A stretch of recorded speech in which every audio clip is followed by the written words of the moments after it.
السلام عليكم ورحمة الله وبركاته. هنحل النهاردة Practice Test 2B اللي هو صفحة 218 في كتاب جيم، وفي نفس الوقت هو في الورك بوك. تمام، نبدأ بأول حاجة. رقم واحد: The explorer did not go with anyone else to Antarctica. He went space. يا ترى slightly, solo, special, lonely.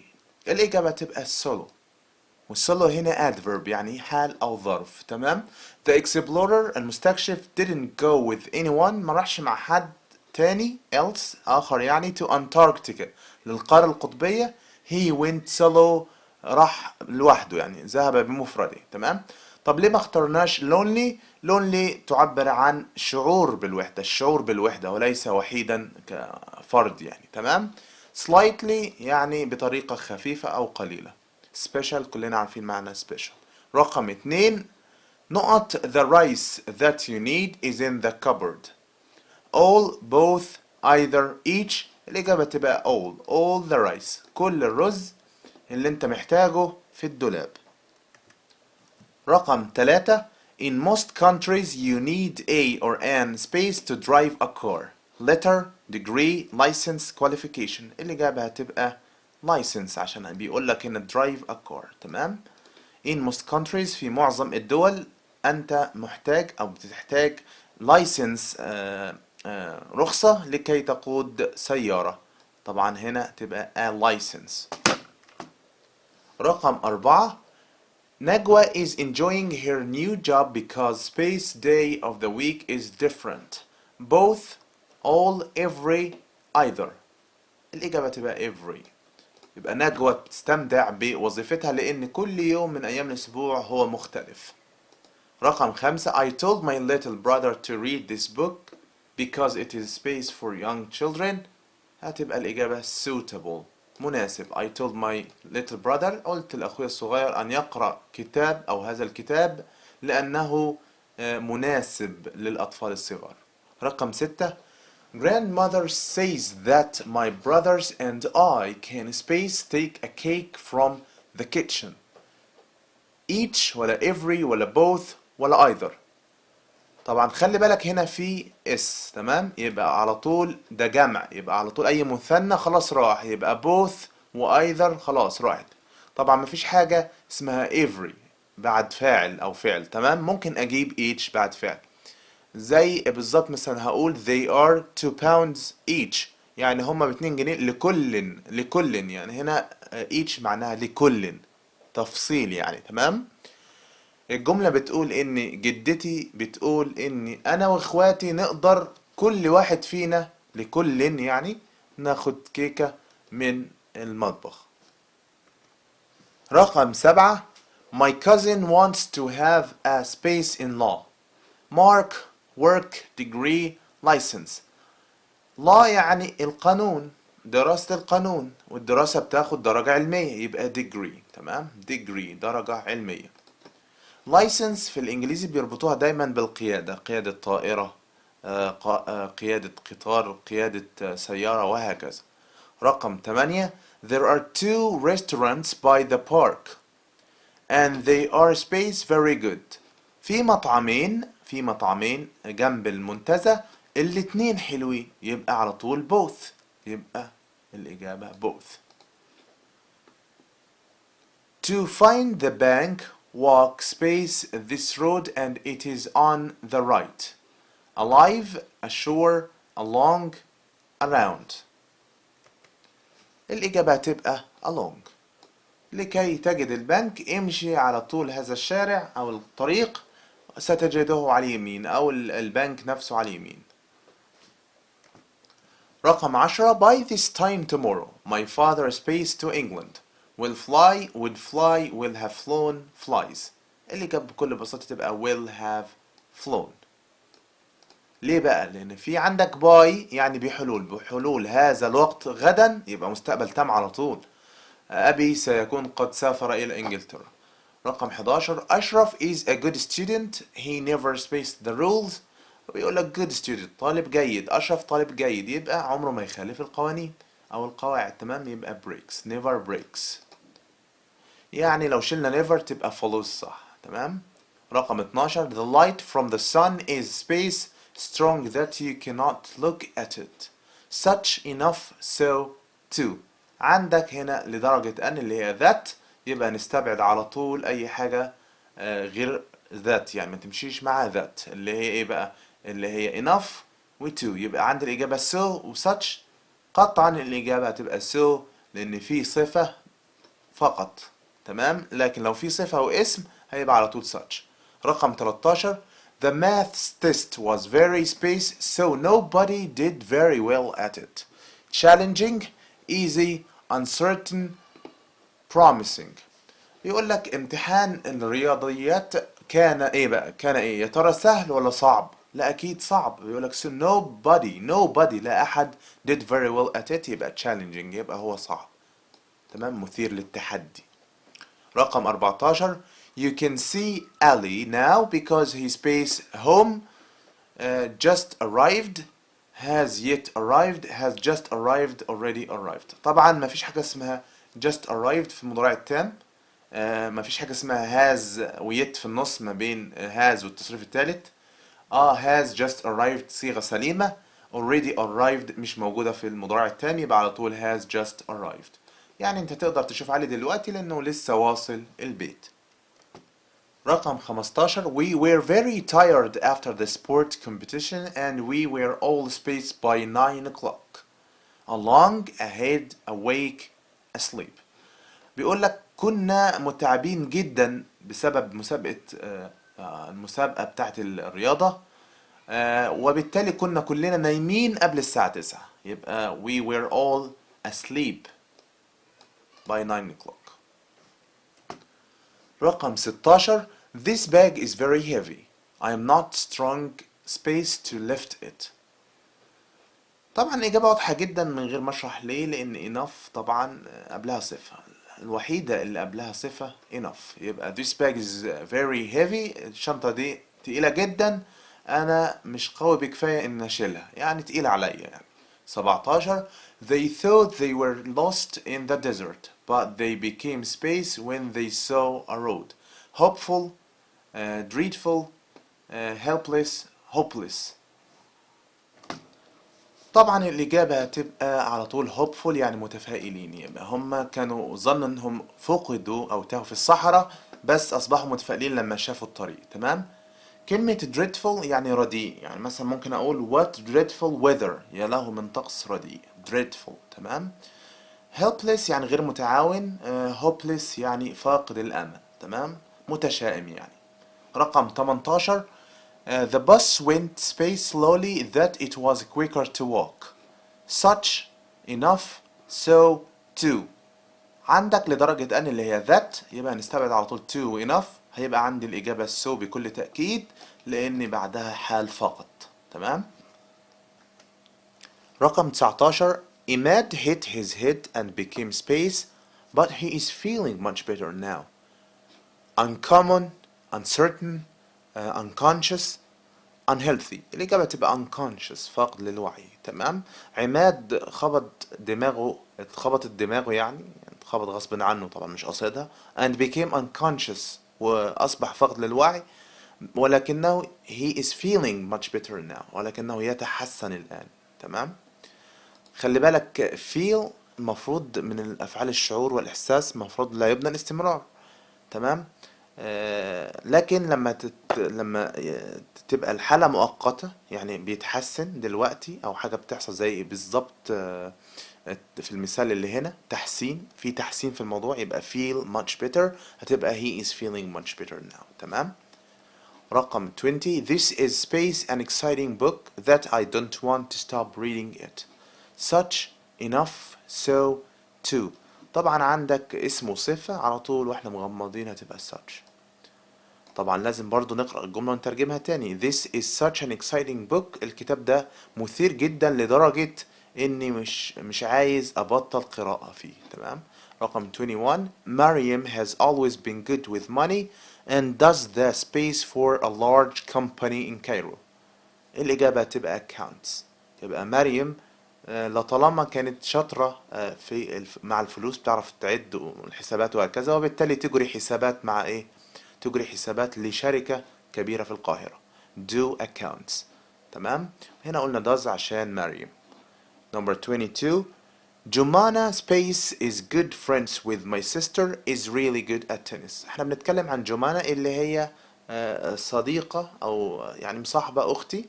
تمام. يبقى على طول فاعل، نتكلم على فاعل، هي التي تكون. تمام. يبقى هو. طبعا هنا حتى لو موجودة ذات ما كناش هنختارها عشان دي جملة اعتراضية. يبقى جمانة اللي هي مصاحبة اختي is really good at tennis، شاطرة جدا في التنس. Eunice was ill last year and had to take a lot of time space work. يبقى الإجابة تبقى off، يعني وقت راحة، وقت مستقطع. يبقى يونس كان تعبان السنة اللي فاتت وكان مضطر إنه ياخد وقت طويل راحة من العمل. رقم 24. This is the hotel space I stayed when I was young. which ولا what ولا where ولا when. أنا بتكلم عن مكان يحدث داخله الشيء اللي هو إيه؟ الإقامة. ده الفندق اللي أنا مقيم فيه. فين كلمة فيه هنا؟ مفيش، يبقى where على طول. لكن لو في in هيبقى على طول الإجابة which. رقم 25. Fatma and Mona are very good friends and never like to be helpful, separated, obeyed together. الإجابة تبقى separated يعني منفصلين. يبقى فاطمة ومنى صحاب مع بعض، صحاب جامدين مع بعض وما بيحبوش يفتروا، ما يحبوش حد يفصلهم عن بعض. تمام. رقم 26. This is a book space the hero travels to space. ده الكتاب اللي فيه، احنا واخدين الكتاب اللي فيه، المقال اللي فيه، القصة اللي فيها بتحصل حاجة، يبقى in which على طول. تمام. يبقى in which the hero travels to space. Mustafa is always very space and likes to talk to everyone. Social, sociable, socially, sociably. الإجابة هتبقى sociable، واخدين نفس الجملة قبل كده. مصطفى بيحب يتكلم مع الناس فهو شخص اجتماعي. Saturday space we always play football is always a busy day for me. يوم السبت اللي فيه بنلعب كرة، اللي فيه، ها اللي فيه يبقى على طول which وحرف جر. هنا زمان بقى عشان Saturday أو when. تمام. طيب في when؟ لا مفيش، يبقى في which وحرف جر on اللي هو بيمشي مع الأيام on which والذي فيه. طبعا الأيام بتاخد on. نلعب كرة قدم دايما بيكون يوم ايه؟ زحمة بالنسبة لي أو مشغول يعني. 29. I think that parents should space the amount of time that children play computer games because the games are bad for them. يعني أعتقد أن الوالدين ينبغي عليهم أن يحددوا أو يحجموا. تمام. كمية الوقت اللي الأطفال يبقى limit على طول. الأطفال بيلعبوا في ألعاب كمبيوتر لأن الألعاب are bad for them يعني سيئة بالنسبة لهم أو سيئة عليهم يعني. آخر واحدة معانا في الاختياري مايا space the fruit carefully before she bought it had checked checks has checked checking. الإجابة واضحة جدا هنا في ترتيب أحداث. اللي حصل إن هي عملت فحص الأول يبقى ماضي تام، يبقى had checked. يبقى مايا فحصت الخضروات أو الفاكهة كويس جدا قبل ما تشتريهم. نيجي بقى للreading comprehension. In my project في مشروعي I have to write about 3 powerful women in history. يجب أن أكتب عن 3 نساء أقوياء in history في التاريخ. It is not easy to decide who to write about. ليس من السهل أن أقرر عمن أكتب. Because there have been many important women. لأنه كان هناك الكثير من النساء المهمات. However, I am going to start with Hatshepsut. ولكني في البداية سأبدأ بحتشبسوت. Who was ruler كانت حاكمة of ancient Egypt مصر القديمة for longer لأطول من than any other woman أي امرأة أخرى. She was the daughter of تutmos اللي هو تحتمس عندنا. تمام. هي كانت ابنة تحتمس. During her time as pharaoh أثناء وقتها كفرعونة she helped to build many important buildings. ساعدت في بناء الكثير من المباني المهمة. She started trade with new countries. بدأت التجارة مع دول جديدة. And won some important wars. وكسبت الكثير من أو بعض الحروب أو المعارك الهامة.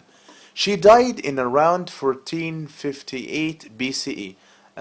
ماتت في حوالي سنة 1458 BCE، اختصار ل before Christ era، يعني قبل مولد المسيح عليه السلام، يبقى سنة 1458 قبل الميلاد. Archaeologists did not know very much about Hatshepsut. العلماء الآثار ما كانوش عارفين كتير عن حتشبسوت until the 19th century، حتى القرن ال19.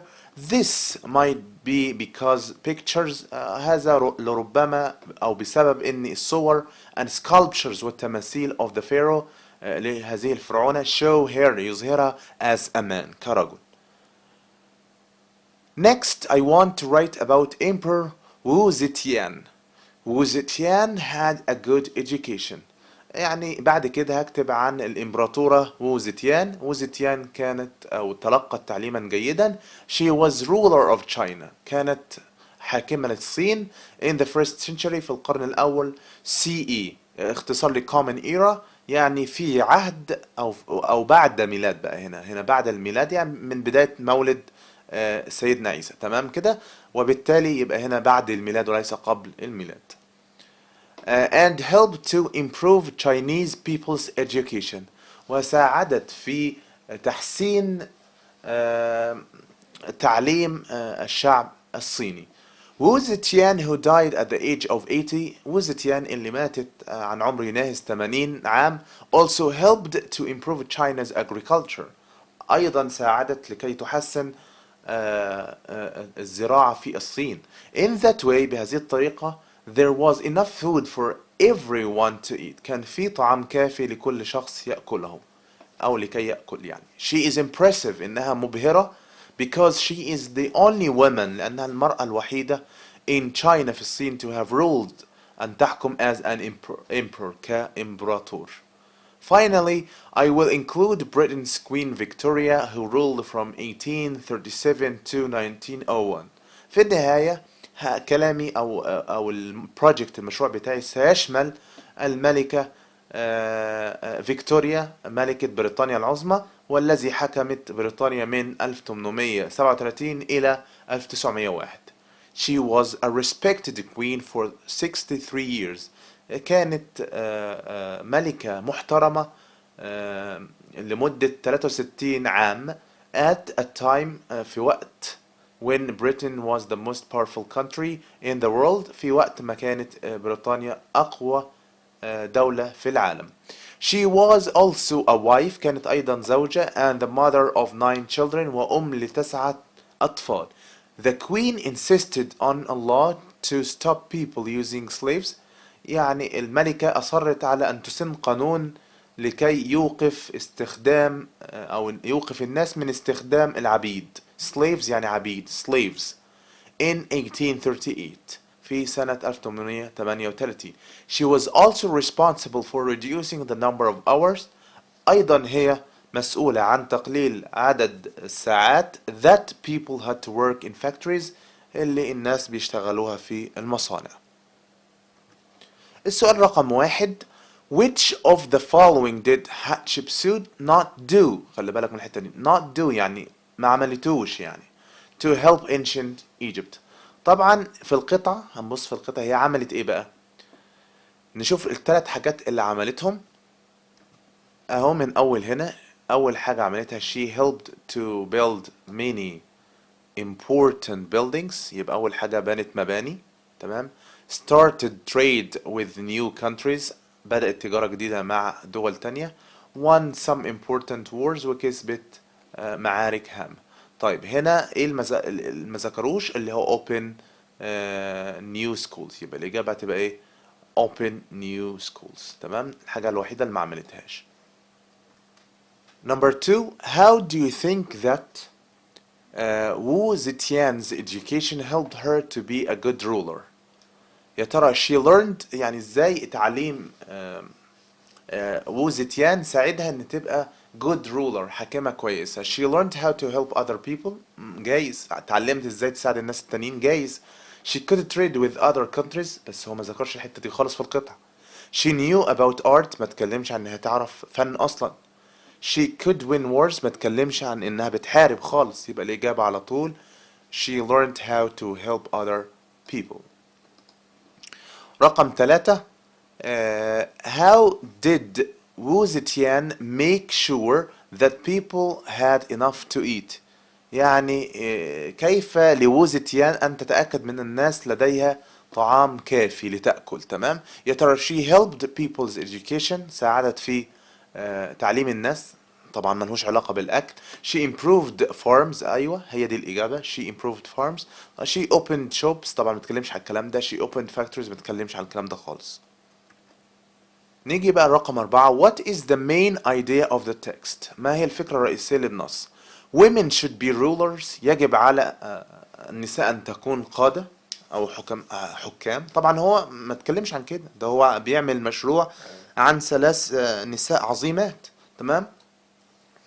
وبالتالي women can do great things، النساء يمكن أن تفعل أشياء عظيمة، دي جايز أوي لأن هي تقريبا شاملة الموضوع عندنا خالص. women were usually successful in the past، دائما النساء أو عادة النساء ما كانوا ناجحين في الماضي. أيوة ده تمام، الكلام سليم، ولكن هنا في القطعة كده يبقى الفكرة مش كاملة. هو مش جايب دول عشان هم كانوا ناجحين بس، أو عشان جايب الموضوع عشان يقولك إن النساء كانت إيه ناجحة في الماضي. لا، هو بيتكلم عن النساء العظيمات وخلاص، فجاب 3 أمثلة معروفين قبل كده.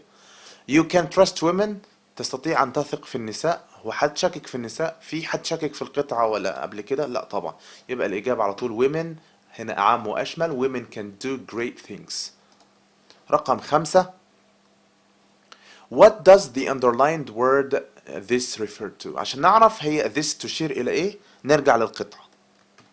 اهو بيقول لك this might be because، هذا لان الصور والسكالبتشرز اللي هو التماثيل اظهرتها على انها رجل، اللي هو ايه بقى؟ اللي هو ان الاركيولوجيست did not know، لا يعرفون ايه الكثير عنها. بس دي الاجابة، تمام؟ يبقى الاجابة number A why archaeologists did not know very much about Hatshepsut. رقم 6 what did you think the word emperor refers to؟ كلمة emperor تشير إلى إيه؟ طب أنا مش عارف معناها، هعمل إيه بقى؟ يا ترى هي someone's name اسم شخص؟ a part of China جزء من الصين؟ هو كلمة emperor كانت سابقة وو زيتيان، كانت سابقاها، تمام؟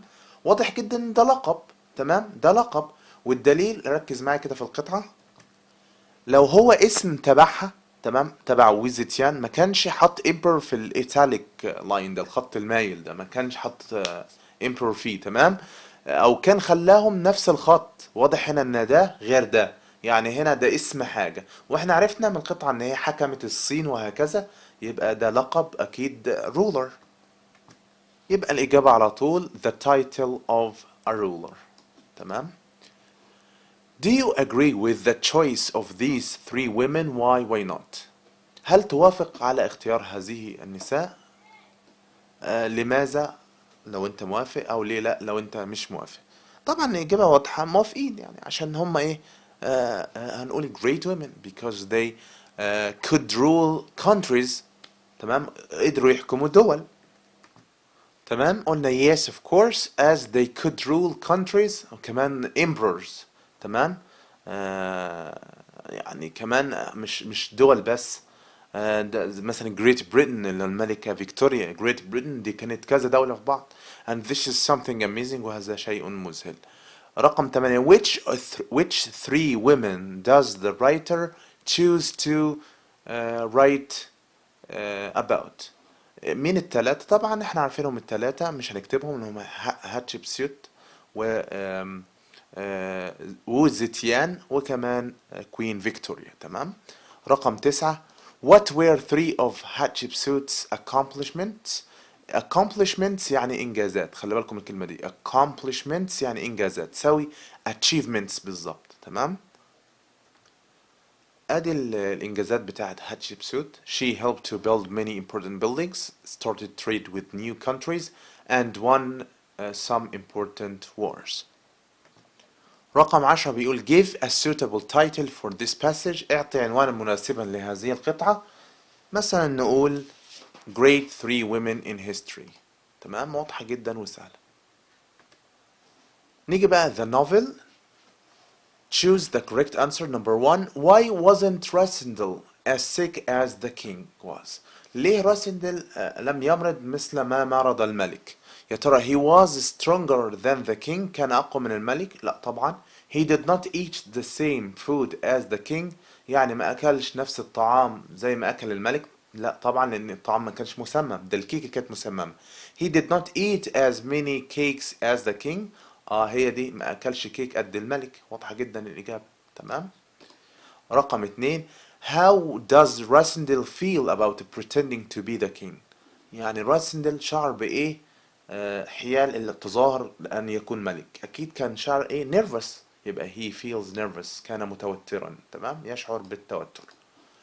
What was the city of Strelso like؟ ستريلسو اللي هي العاصمة، لما نزل راسندل وركب الحصان بتاعه ولاحظ ان في old part و new part اللي هو البور والريتش. يبقى it was a mixture، كان خليطا ما بين old and new buildings، مباني قديمة وجديدة. رقم أربعة، why do you think that Rasindel was afraid when he saw Antoinette de Mauban on the balcony؟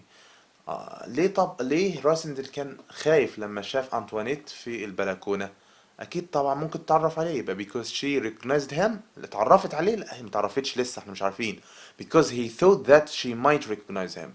تمام، دي الإجابة، لأنه اعتقد إنها ممكن تتعرف عليه، ممكن. تمام، وفضل يتخيل كمان. طيب نيجي بقى لل critical thinking questions. Number one, why do you think that Fritz and Sept looked up Johan's mother with the king؟ ليه تعتقد ان فريتز وسبت قفلوا على مامة جوهان with the king مع الملك؟ لانها كانت بتجسس عليهم، فخاف ان هي تقول للدوق مايكل عن الخطة بتاعتهم. يبقى نقول بالانجليزي because she had spied on them and might have told the duke. رقم اتنين، why do you think that Sept told Rasindel the history of the king's life؟ في رأيك ليه سبت أخبر راسندل تاريخ الملك أو حياة الملك؟ تمام، طبعا عشان يتقن الدور، يعني ممكن نقول to help him، ليساعده to master، لإتقان the pretending king. ممكن أكمل pretending king's role. تمام، تمام كده أفضل. رقم ثلاثة، was Rasindel right not to bear responsibilities in England? Why؟ هل كان راسندل محقا ألا يتحمل مسؤوليات في إنجلترا؟ يعني هل توافق إنه يبقى كسول كده؟ هنقول no of course because everyone should bear his responsibilities and work and find jobs وهكذا. تمام، فنقول no of course. آسف، هنا بعد no في كوما مش full stop. as everyone should be responsible، المفروض كل واحد يكون مسؤول and work. تمام، ويعمل. نيجي بقى للديالوج. Number four, finish the following dialogue. Rami and Shadi are talking about a friend who has a new job. رامي وشادي بيتكلموا عن صديق who has a new job، لديه جديدة أو لديه وظيفة جديدة. رامي بيقول أحمد has got a new job at the bank in دمياط. فكان في إجابة، فقال له when does he start؟ متى يبدأ الشغل؟ اكيد هيستحسن الكلام، احمد حصل على ايه؟ وظيفة، وبالتالي هيكونوا فرحانين، فبيقول congratulations. ممكن يقول مثلا well done، excellent، good news وهكذا. فقال له when did he start؟ متى يبدأ العمل؟ فقال له next week، وكمل جملة. قال له yes I'm sure he can't wait to start. يبقى هيقول I think he can't wait to start. ممكن اقول كمان I think he wants، اعتقد ان هو عايز to start eagerly. eagerly يعني بلهفة. تمام، دي افضل، يعني eagerly جاي من eager اللي هو متلهف او شغوف. شادي قال yes I'm sure he can't wait to start، على اساس ما نكررش نفس الكلام يعني. انا متأكد ان هو مش قادر يستنى انه يبدأ، فسأل سؤال قال له for two reasons، لسببين. firstly اولا because they pay him well، لان هم بيدفعوا له كويس. يبقى ليه هو ليه قبل الوظيفة دي؟ يبقى نقول ايه بقى؟ نقول مثلا why did he choose this job؟ ليه اختار الوظيفة دي؟ فقال له لسببين. firstly اولا، وقال بيدفعوا له كويس. ثانيا، اكيد هيقول ثانيا هنا. ايه ثانيا بقى؟ مش عارف بقى، نشوف هنا. قال له yes you must be good with numbers to work in a bank. قال له طبعا لان انت لازم تكون ايه شاطر في الارقام عشان تشتغل في بنك. يبقى هو هيقول نفس الكلام مثلا، او يقول مثلا he is a good accountant مثلا. يبقى secondly he is a good accountant. تمام. انا ممكن كنت اقول secondly he is good with numbers، بس انا زي ما قلت لكم مش عايزين نكرر الكلام، ما هو الاكاونتنت لازم يبقى ايه good with numbers. تمام. فقال له he has friends in دمياط too، كمان عنده اصحاب في دمياط. فسأله سؤال كان إجابته yes he knows دمياط very well. هو طبعا هو عارف دمياط كويس جدا. يبقى سأله هل هو راح دمياط، أو هل هو مثلا عارف دمياط، وهكذا. تمام. فكمل وقال this is the title، وده لقب of his new job، وظيفته الجديدة. it's very long، طويل جدا. اللقب بتاع الوظيفة أو المسمى الوظيفي طويل جدا. فسأله سؤال كان إجابته yes، أيوة طبعا. لكي paraphrase أعيد صياغته، يعني أسهله لك بقى. it means that he is in charge of business accounts، يعني أنه مسؤول عن حسابات العمل التجاري. يبقى السؤال كان إيه بقى؟ يبقى مثلا can you paraphrase it، can you paraphrase it. ممكن تعيد صياغته او تشرحه من جديد. تمام، على اساس ان هو مش فاهمه وهو طويل، يعني اشرحه له ككلمات يعني. تمام. رقم 5 write an email to your friend of 120 words. تمام. on one of the following. your name is جهاد، طبعا ده ايميل. هنكتب ايه معروف في الايميل؟ هنكتب اول حاجة مثلا from، يعني من كذا. طبعا الايميل واضح جدا، هو بيقول لك ايه اسمك جهاد. your name's address is شمس. وبالتالي طبعا من مين؟ من جهاد بقى. يبقى جهاد at newmail.com. هنكتب هنا جهاد. تمام. جهاد، بس الجي المفروض جي تبقى سمول. المفروض اصلا الايميلات تبقى كلها حروف سمول وليس كابيتال. تمام. يبقى جهاد at newmail.com، ونكتب to الى اللي هو to mean to شمس. تمام. ونكتب subject الموضوع. احنا هنتكلم النهاردة عن the important، يبقى نكتب subject الموضوع. تمام. وهنكتب اسمه بقى. هنكتب the important role of women in society، دور المرأة في المجتمع. زي ما اتعودنا نكتب اول حاجة العنوان في النص كده. ما ننساش ان الحروف الانيشالز، الحروف الاولانية من كل كلمة W والR والS، الحاجات دي تبقى capital في العنوان فقط طبعا.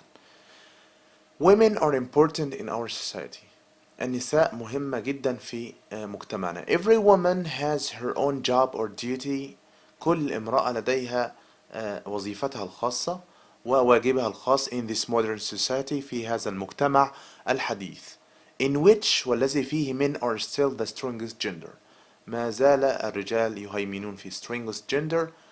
كلمة gender يعني ايه؟ الفصيلة. تمام. الفصيل او الجنس الأكبر، ذكر أو أنثى يعني. تمام. الأقوى. we can't forget that women's life is a lot more complicated than a man's life. مش هنقدر ننسى إن حياة المرأة أصعب أو أكثر تعقيدا من complicated، معقدة، من حياة الرجل. A woman has to take care of her own personal life. المرأة عليها أن عليها أن تهتم بحياتها الشخصية. And if she is a mother، لو هي she has to take care also about her children's life too. كمان عليها أن تعتني بإيه؟ حياة أولادها أو أطفالها. Married women، النساء المزدوجات have lots of worries، لديها الكثير من المتاعب والقلق. And believe it or not يعني صدق أو لا تصدق. Believe it or not they have a more stressful life than married men. لديهم حياة إيه؟ stressful، أكثر إيه؟ أكثر توترا من الرجل. تمام.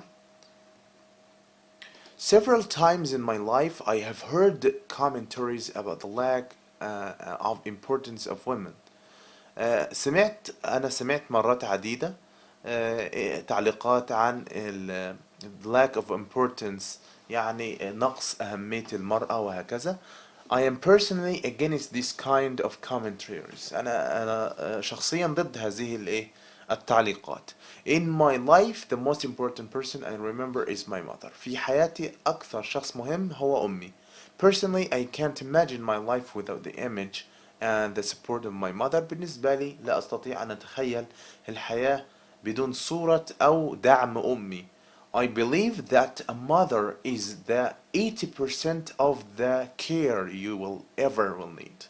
أنا أؤمن بأن الأم هي 80% من الاهتمام اللي أنت محتاجه. تمام. to conclude حتى ننهي حديثنا أو كلامنا. I see mothers أرى أن الأمهات as the most important individuals. أراها بأنها إيه أكثر أفراد المجتمع أهمية. تمام. and they play an unbelievable role to improve it. ويلعبون دورا هاما لكي يحسنوا. طبعا في كلام كتير يتقال بس أنا حبيت أجيب باراجراف سهل جدا. ممكن نضيف كمان إن المرأة نصف المجتمع وهكذا. نقول women is the half of the society وهكذا. ممكن نضيف حاجات من القرآن، حاجات من الإنجيل، حاجات من كل حتة تفيد دور المرأة في المجتمع اللي هو طبعا كلنا مش هنقدر ننكره. تمام. أظن كده الباراجراف سهل وواضح إن شاء الله. آخر حاجة معانا النهاردة translate into Arabic and English. نبدأ بالأول بترجمة إلى اللغة العربية. In 2003, Dr. Kuraymat al-Sayed won an award as one of the world's best scientists. في عام 2003 دكتور كريمات السيد حازت على جائزة كواحدة من أفضل علماء العالم. نكتبها بقى عشان اللي عايز يكتب.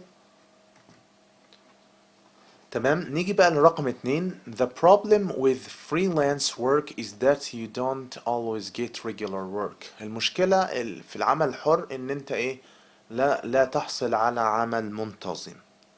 يبقى نقولها المشكلة التي تتمثل في العمل الحر انك لن تستطيع ان تحصل على عملا منتظما. هل تعلم ان اول اطباء اسنان في العالم كانوا مصريين؟ هل تعلم يبقى do you know. أن that يبقى هل تعلم أن أول أطباء العالم يبقى the first dentists أطباء أسنان اسمها dentists in the world were Egyptians. يبقى do you know that the first dentists in the world were Egyptians. رقم 2. احترس هذا المكان أعمق من أن يسبح فيه الأطفال. watch out يعني احترس. هذا المكان أعمق. This place is too deep. طبعا انا قلت too deep مثلا to swim the children in it مش جايه، ما فيش في الانجليزي الكلام ده. يبقى نعيد صياغه الكلام بالعربي عشان يمشي بالانجلش. هذا المكان اعمق من ان يبقى this place is too deep for the children.